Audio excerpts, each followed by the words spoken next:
Welcome back, AP. Welcome back to it. Welcome back to your flipped classroom and our continuing, actually not a continuing discussion, but a new one, right? We are now moving in to unit number 2, right? Unit number 2 of the AP European History curriculum, which is one of my favorite ones to teach, right? We're talking about the Reformation and religious wars, all right? So basically what we're getting into next is we're going to be talking about how the concept of religious hegemony throughout the entirety of Europe and the continent of Europe itself, being a Catholic Christian continent, is going to go by the wayside, right? And we're going to see the rise of several new sects of Christianity, and you're going to see the rise particularly of the Protestant faiths, right? Now, Protestantism is going to be a very important thing, not only in this stuff that we're about to talk about, but an enduring concept that will stretch throughout Europe even to this modern day, right? You're looking and talking to somebody right now who is actually raised Protestant, right? Okay, I was raised Protestant in North Carolina as a Baptist, right? That is the church that I grew up in and stuff like that, which is very different from the Catholic Church, and all of that has its roots and started back in Europe during the early 1500s. Now, another big thing that we need to understand, though, is that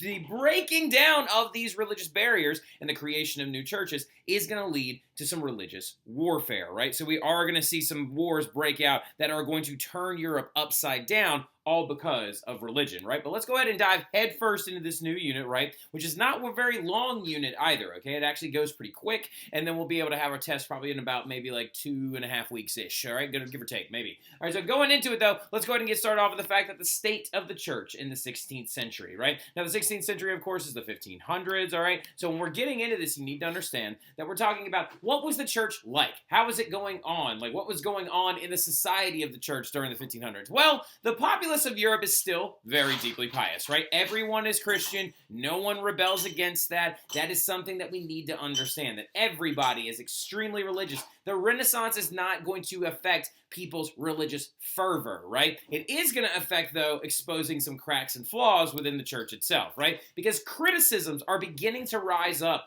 against the church about its wealth and its excess. People are starting to really realize that, like, wait a minute, popes had all that money to pay Michelangelo millions of dollars to paint the Sistine Chapel ceiling, but I'm going hungry, right? So the church has all the ability to throw up new churches and village churches, and they take my money, and like literally their entire wealth is generated off the tithe and taxes and revenue, or like their revenue is created from people of Europe, right? And when you had to pay your donation to the church every single week. And so it's like, where is all their money coming from? Why do they have that much, right? Where is it, like, how is this helping their constituents and things like that? Well, the events of the Middle Ages are also going to damage the reputation of the church heavily. Things like the Crusades.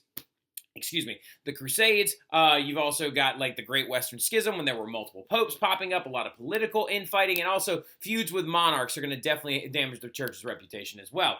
And now the thing about this you need to also understand is that the Renaissance did not help any of this, right? It actually exacerbated all this stuff. It made it way worse, right? So the thing about it is like, yes, they're still deeply pious. Yes, you've got Renaissance artists like Da Vinci who are still doing this piece right here known as the Virgin on the Rocks that actually shows Virgin Mary in a very, very divine and motherly sainthood and stuff like that. They're very pious. They very much want church. They are very faithful. They're not mad at the church or the faith. They're starting to get really upset with the people in charge of it, right? They're starting to get people really upset with the political nature that the church is beginning to take on. And the Renaissance didn't help because you saw people like Sir Thomas More and Desiderius Erasmus begin to write books and criticisms of the church that are now being printed and proliferated throughout the entirety of Europe, right? So going into it as well, you have to understand that the Reformation, had it already started? Question mark, right? Had it already kind of begun before the 1500s, right? And the big fat answer to that is of course, right? The eggs were laid already, okay? You have to understand that when we're looking at the concept of the Reformation, it wasn't just like, bang, Luther starts it and it gets going, right? Like, so it had basically been going on for quite some time. And you can see that in a lot of different things that happened before the Reformation truly, really began, with Luther and his 95 Theses and his actual rebellion against Pope Leo X, right? Now, going into it, you can see it, for example, in the conciliar movement, which is this thing that was started by this guy named Marsilius de Padua, who literally said that maybe we should get rid of the Pope altogether and instead move to a council of cardinals, right? And of course, his entire movement will be snuffed out and immediately gotten rid of, right? But that conciliar movement, or the proposition of the conciliar movement, which is a very big important concept that I definitely think you should highlight right now is going to really be important in our analysis of the Reformation. So as you can see, even internal priests within the church thought things were going wrong and thought that maybe we should change things up a little bit, right? You've got Erasmus in The Praise of Folly, Sir Thomas More in the Utopia, the Great Western Schism that had just recently been mended as of the early 1400s, right? The donation of Constantine being proven a falsehood, right? Another huge Renaissance development that showed that church documents that gave the Pope all of that power were forgeries, right?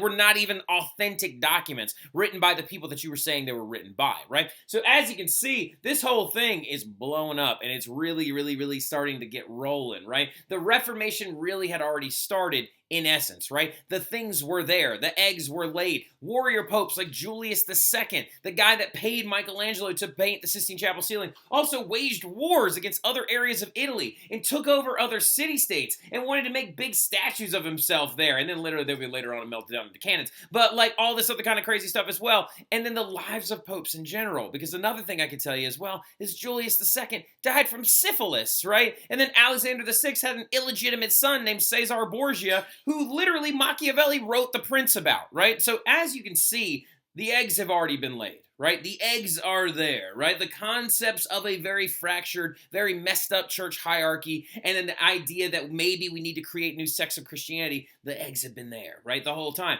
All they need is a chicken to come sit on them and hatch those bad boys, right? And that chicken will be named Martin Luther, right? Martin Luther's the guy that just kind of creates the entire situation where these ideas can come to full fruition, right? He's the one that kind of sits there and they incubate and then they become a full-fledged Reformation that the church could have handled way earlier on, right? He's just the guy that hatched those eggs, all right? So going into it, you have to understand that Luther is important, but there were also even reformers before Luther, right? There were guys that had popped up before Martin Luther ever even showed up on the scene that tried to instigate the growth of a Reformation, right? For example, one by the name of John Wycliffe, who was an English Catholic priest, right, from the 1300s, who wrote extensively in his dialogues, in his journals, and in his diaries that he thought that the church had grown far too wealthy, and that it needed to give up all of its wealth and go back to a state of poverty that was outlined in the Benedictine rules, all right? And so the thing that's really interesting about that, though, is that when his diaries were then later on found, he was then excommunicated after he had already died, all right? So now, literally, the church excommunicated an already dead man, which in theory means that you were damning him to hell from heaven, even though he was already there, right? And so literally, they excommunicated him, undug his body, cremated it, which at the time in the Catholic Church was considered a major like sin, and like your soul could not go through its sacraments if you were cremated. You had to be buried whole, right? And they cremated his body and then chucked it in the woods. You know what I mean? Just to show you how literally just any kind of outlashing against the church will render you a pariah, pretty much, right? And so that one happened when the dude was already dead. But then this guy, on the other hand, was very much alive. Jan Hus, okay, is somebody who's very important, who's not in the College War curriculum, which is stupid that he's not in the College War curriculum, because technically he's the first successful Protestant reformer. He literally started the Reformation hundreds of years before, or over 100 years before Martin Luther ever even got his whole thing going, right? And his name, of course, again, Jan Hus. He is a Czech priest. Czech, of course, meaning he's from the modern day Czech Republic, or you would actually, at the time, you would actually call him a Bohemian priest, right? Because it was the region of Bohemia. Now, the thing that we need to understand about Jan Hus, though, is he's the guy that comes along and he begins to heavily rebel against church practices. He starts talking about how we need to have the wine and bread at every single mass. He starts talking about dissemination of different sacraments. He starts rebelling against the church and its practices of corruption. He starts really lashing out heavily against things that are literally going to be of Martin Luther's entire ilk, his foundation, his scaffolding of everything in general. And he's doing all this in the 1400s, right? And right around the era of about 1417, about 100 years before Martin Luther ever even does his whole deal. And then literally Jan Hus actually then created a new sect of Christianity. They were called the Hussites. They followed his word. He translated the Bible into Czech, right? And so they could actually read their own text. And he also said that people need to read the Bible for their own self, right? And so Jan Hus, though, will get called to a council known as the Council of Constance in the 1400s, right around 1417, 100 years before Martin Luther. And what ends up happening, though, is they promise him at this council, they promise him that the Pope will meet with him, they will discuss his refutes against the church, And that they will also, oh, by the way, another big one, he thought purgatory was ridiculous, right? Which I thought was an interesting one when I was reading into his, like, criticisms of the church. So the thing about it, though, that you need to understand, they promised him that he would be fine and that he would not be harmed, right? But what ended up happening is they arrested him when he got to the Council of Constance, put him on trial in front of an inquisition, and then they proceeded to burn him at the stake, right? And before they burned him at the stake, they put a paper pope crown on his head to make fun of him and mock him before they killed him in front of a crowd of people, which is ridiculous. So as you can see, these entire ideas, the ideas of reformers, had been growing for quite some time. It has already been there. And so that's from literally a very large church perspective, that it's already beginning to kind of grow and accumulate. But really quickly looking at this as well, anti-clericalism is something that was sweeping through the regular people of Europe also. You have to understand that even regular people of Europe were starting to grow really tired of what was going on at the time with the structure of the church and with the things that the church officials were getting away with, right? Because anti-clericalism was on the rise, and what that is the opposition to clergy, right? So you had local townspeople who were starting to get really, really frustrated, who were referring to priests as wolf in sheep's clothing and things like that, right? And they referred to them as mumblers, right? They literally would be like, I don't think this guy can speak Latin, because the thing that you need to understand is that all of the Catholic masses at the time were conducted in Latin, right? And the priest wouldn't face you, he would actually turn around with his back to the crowd and speak towards the tabernacle, right? Now, interesting concept about this whole thing, though, is that a lot of townspeople were accusing their church, or their priests, of being mumblers and not being able to speak Latin and just going blah, blah, blah, blah, blah, blah, blah, Deus pro David. So, like, now, the thing about that, they also accused them of being fornicators. They literally, there was this old adage that they referred to these people as lustful nuns, right? Talking about how they were breaking their vows of chastity. They were greedy as well. And a lot of that relates to the fact that there was widespread nepotism, okay? A lot of priests, okay, that were actually in a lot of these different, like, parishes of Europe at the time were all, like, nobility raised, right? Like, they were, like, sons of nobles and stuff like that. Because they might be, like, the second-born son, right? Instead of being the first-born son is going to get the title and the land and will become the baron or the duke or the whatever, the earl of a certain area, right? Well, the second-born son might enter the priesthood, because actually, you could basically live a very, very cushy life in the priesthood, right?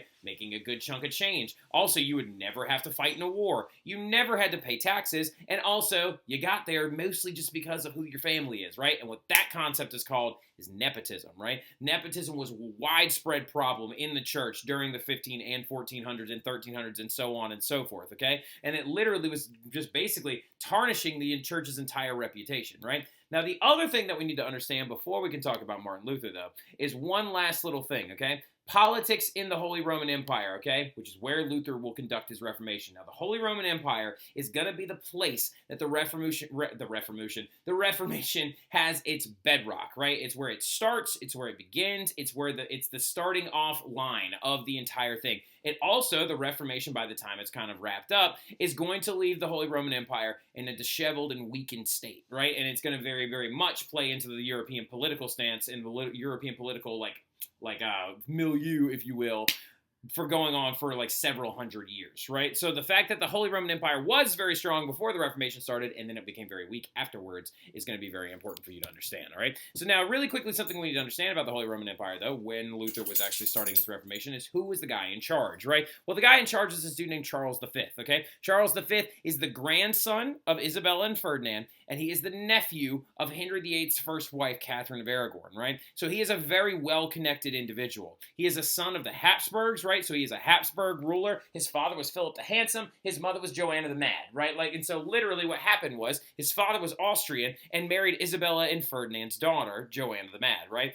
And so what ended up happening in this, though, is that he did not own just a little bit of land. He owned a ton of land. Whenever he was actually the Holy Roman Emperor, he was also the King of Spain. And if you were the King of Spain and the Holy Roman Emperor during the time of their colonization movement, that means that Charles V owned about 25% of the world, right? Now he was by far one of the most powerful monarchs in the history of Europe when it comes to landmass and holdings, right? But how did he become the Holy Roman Emperor? Is this birthright, right? Is he born into this thing like he was into the Spanish crown? Answer being no. Actually, the people that picked the Holy Roman Emperor were these people known as the seven electors, right? So basically, there were these seven electors from all over the Holy Roman Empire that would then get together and vote on who would be the next Holy Roman Emperor. But the weird thing, if you go back in history and you look at all these Holy Roman Emperors, it seems to always be a Habsburg and then a Habsburg son, and then that guy's son, and then that guy's son, right? So what's going on here in the long run that these seven electors just keep always picking Habsburg guys, right? Well, they pick them because they're being bribed, right? Because they were chosen by the electors he was chosen by the electors via bribes at the age of 19, right? Because all you gotta do is bribe 4 of them, right? Because if you bribe 4 of them, you have a winning majority, and you'll end up just getting to pick your own, like the Habsburgs become the Holy Roman Emperors until the day it dies, right? Like literally, it's just like Habsburg, Habsburg, Habsburg, Habsburg. Like they are always the Holy Roman Emperor, right? And a lot of that, like I said, has to do with bribery and power, like power movements and things like that, right? So going into it though, that's the guy who's going to be in charge, and then you're going to see Luther enter in, right? And his complaints against the church were the fuse that light the match to the Reformation exploding, right? Okay? And we'll talk about Martin Luther, specifically his background, the things that he did, and the big concepts that he's in charge of when we see you in class next time, all right? Y'all have a good one.